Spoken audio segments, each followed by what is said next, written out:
Unit 6, Lesson 2, Precalculus. Now we want to go through quickly how to solve the problems in this set. In 1 through 4, you're going to find the dot product of u. I will remind you that that means you multiply the first components and then you add the product of the second components to it. This is true whether it's given in the standard representation or in terms of the unit vectors I and j. So remember, this is simply the standard vector, or in standard representation, -4, -9. Then we want to use the dot product to find the magnitude of a vector. Remember, all you have to do is take the square root of the dot product of a vector with itself.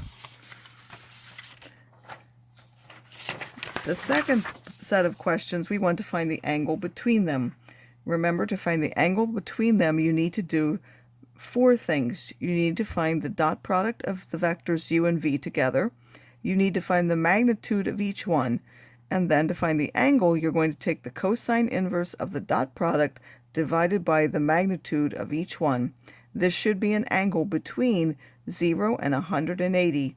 If you end up with a negative ratio, it would be between 90 and 100. If you end up with a positive ratio, it should end up somewhere between 0 and 90.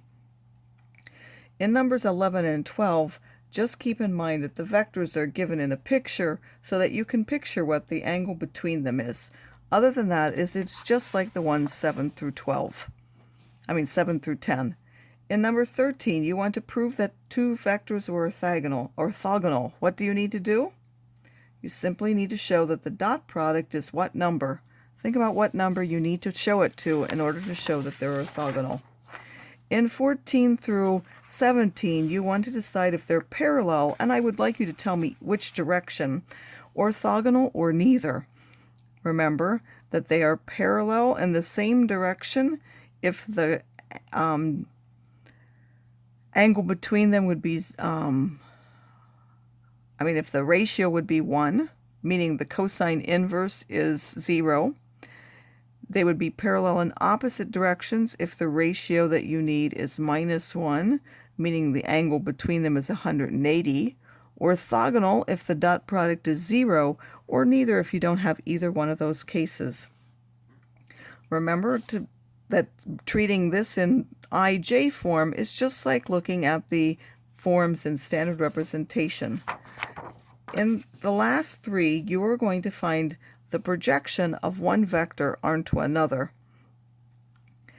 Remember that you need to find the dot product, the magnitude of the one you're projecting onto squared, and then to project, you're going to take the ratio of the dot product to that magnitude squared times the vector v, the one you're projecting onto.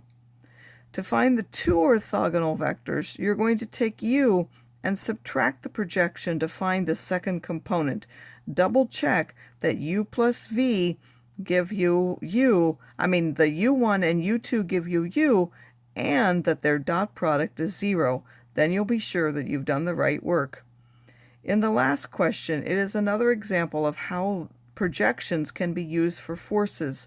It is similar to the question in the problem set.